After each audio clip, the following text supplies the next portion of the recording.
I see so much pain everywhere, he said, the bald guy on the internet. This is the first line of a novel I began writing to try and understand an abusive person's take on the world. The protagonist was fictional, but I was inspired by parallel experience.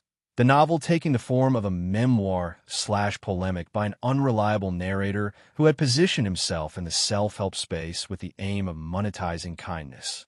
The reader would get to see the guy both on camera and off, the distance between his public and private persona, a yawning chasm he had grown skilled at hiding.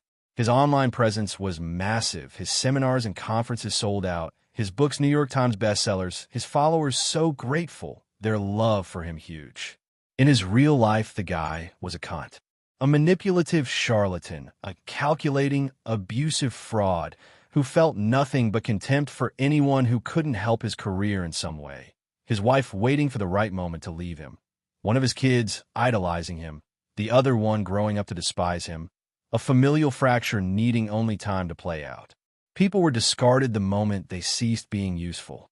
Many would ultimately be grateful the friendship fell away. It was a relief to be free of his bullshit, the fake voice he affected, the fake name he used, the educational and employment history he largely made up, the skill and experience he did not have, the 1,000 put-downs he delivered, passing it all off as jokes, disrespecting people over and over until their patience evaporated and they saw the guy for who and what he was, a small, petty, wounded fuck.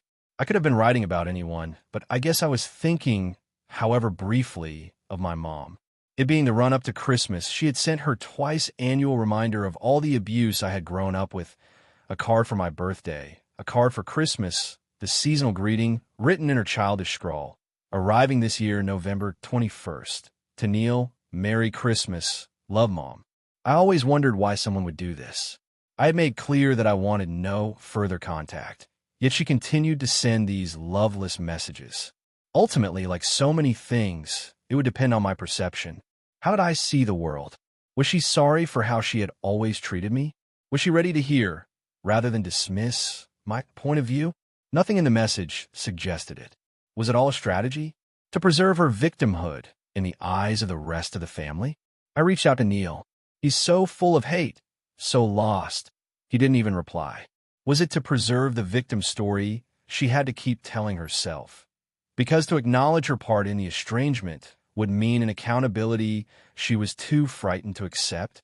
Or was it more about the feelings, the upset her card might provoke? Did she intend to plant a seed of doubt? That maybe it was all my fault after all? In the hope I would go back, so the patterns could repeat all over again? We all make mistakes, but I don't know how you can deliberately hurt someone and not care. Maybe even get some warped pleasure from doing it. The questions were irrelevant and there were no answers. Fucked up people are fucked up people. Abuse is abuse. I went outside, threw the card in the trash, and went on with my day.